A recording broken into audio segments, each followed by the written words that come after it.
Good evening. My name is Nikhita Sarvanan, and this is my fifth year in the Shooting Shamrocks 4-H Club. I am in the senior division.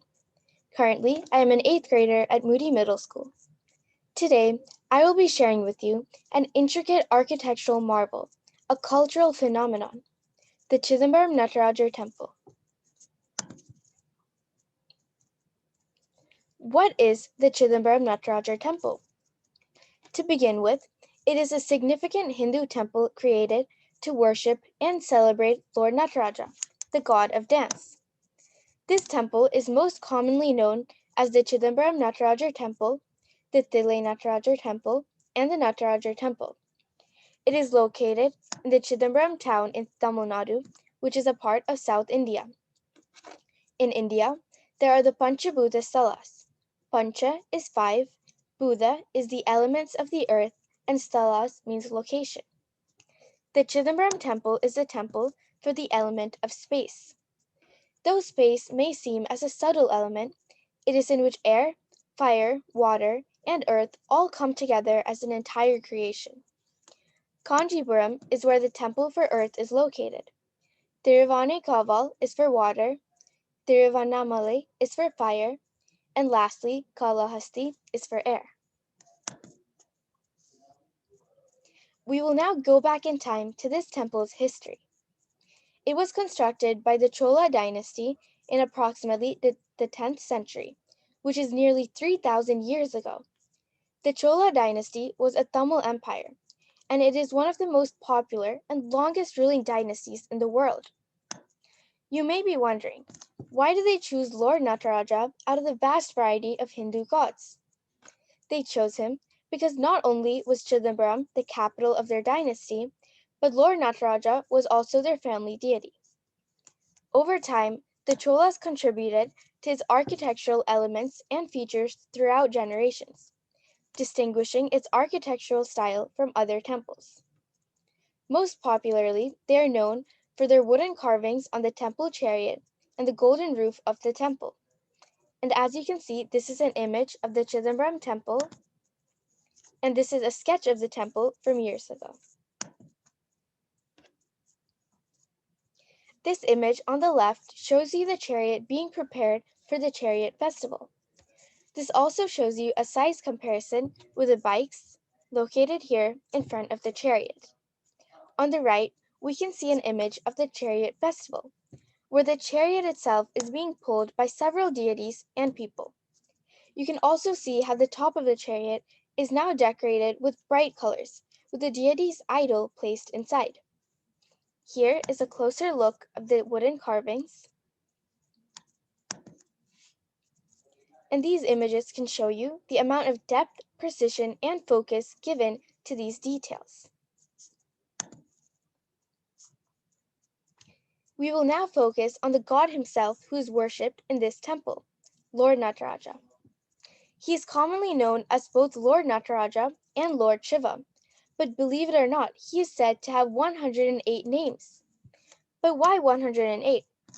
108 is a special number since it is said to connect the Earth, Moon, and Sun, since it is the average distance between each of their planetary bodies with their respective diameters. Lord Nataraja is the dancing form of Lord Shiva, whereas Lord Shiva is just a human form. Lord Shiva is widely known for his third eye, the sacred river Ganges that flows from his head, the moon adorning his hair, the cobra around his neck, and his matted hair. He's also a part of the Tirumurti, or the three supreme gods. This consists of Brahma, the creator, Vishnu, the preserver, and Shiva, the destroyer.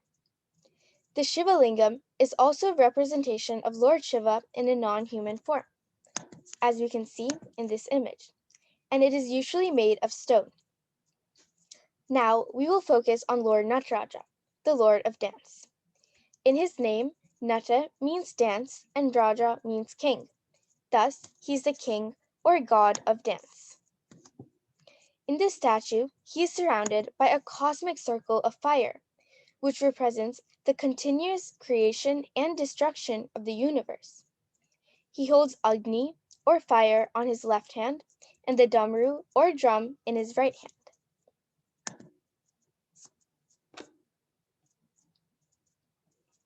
We will begin with this temple's exterior architecture. The entire complex measures around 18 hectares in total, and for relevance, 1 hectare is approximately 2.5 acres. The entire temple is built of a base made of granite, and it is most commonly known for its roof that is plated with pure gold, a major contribution by the Cholas. It is created with a Tamil architectural style with some Dravidian elements included. One of the most popular features of Tamil architecture is the gopuram, as you can see in this image. A gopuram is a triangular-shaped monumental entrance tower, which usually comprises of intricate details and sculptures, as you can see in this picture. It is most often brightly colored, and it portrays gods, goddesses, animals, and even myths and legends. The gopuram's heights range from 130 to 142 feet in the Chidambaram temple, and this temple has 4 gopurams for each of the cardinal directions. We will now enter its interior architecture.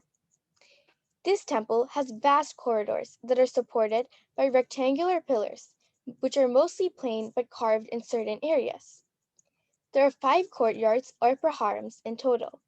The main courtyard, though, is not accessible to the public and only priests can enter, since it is the main sanctum, which holds the Lord Nataraja's statue. There are also 5 sabhas, or halls. The first one is the Sit Sabha, which is the hall of consciousness, and it is also part of the main sanctum. Next, we have the Kanaka Sabha, which is the golden hall, the Nritya Sabha, the hall of dance, the Deva Sabha, which is the hall of deities, and the Raja Sabha, the royal hall. In this picture, we can see the vast corridors, and these pictures show you the pillars made of granite and the carvings on them.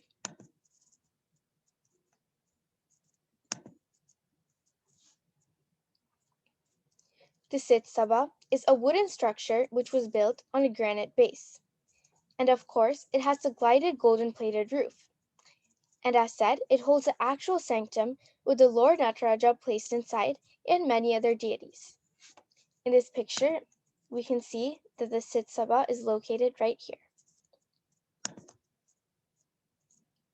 Now we have the Kanaka Sabha. This hall is located directly in front of the Sit Sabha, as you can see, and it also has a granite base which is slightly lower than the base of the Sit Sabha. This hall has a copper-covered wooden roof which is supported by strong and large granite pillars. Many rituals of worship are performed here, and at certain occasions, devotees can have a close darshan, or viewing of the Lord Nataraja.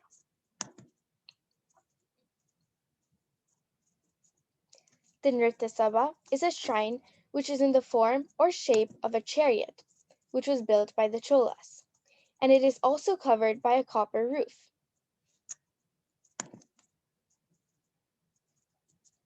We now have the Deva Sabha, which is a shrine for deities and is most often used for festivals. This hall has many long hallways with high pillars that are stacked under granite slabs.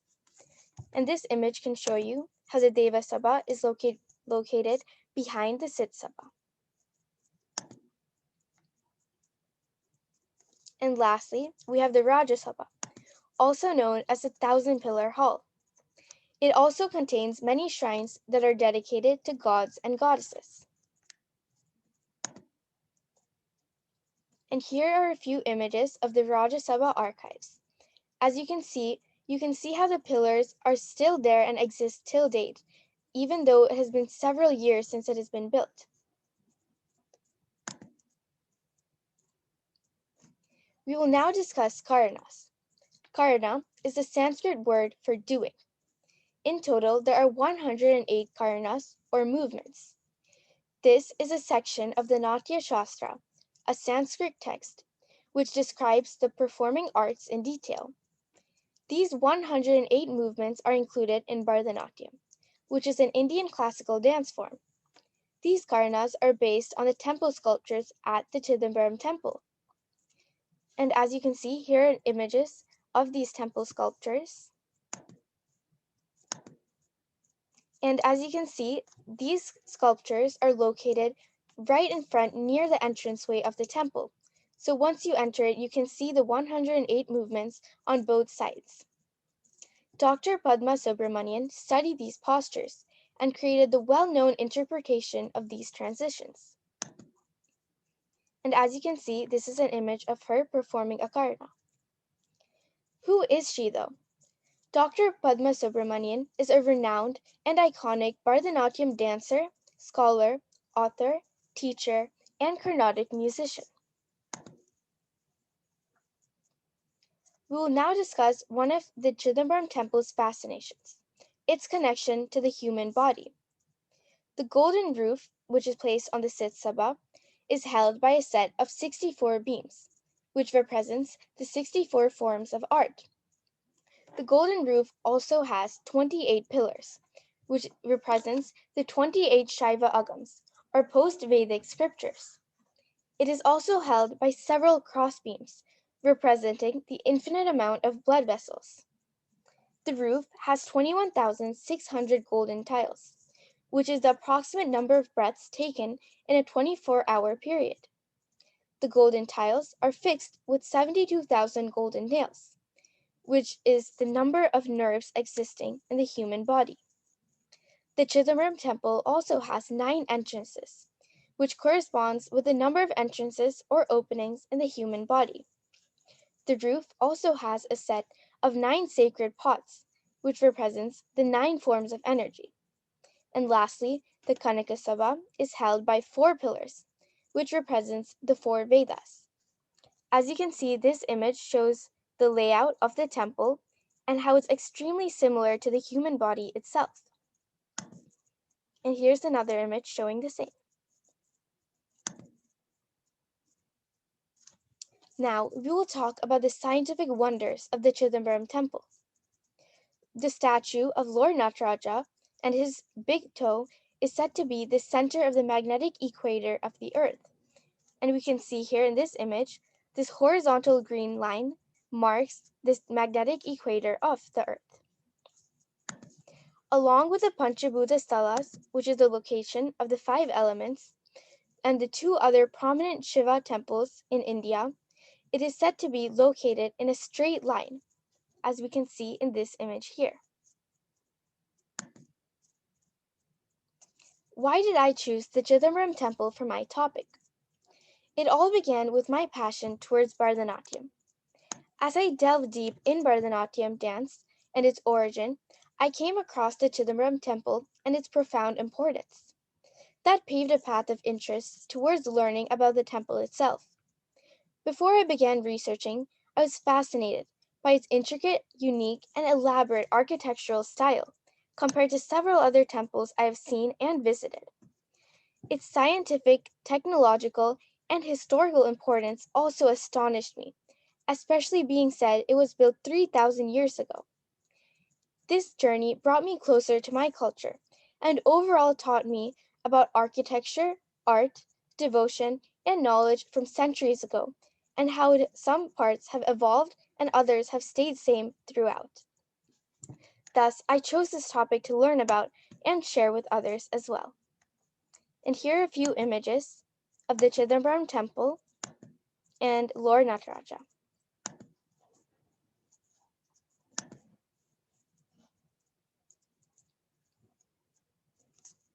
And these are my citations. Thank you.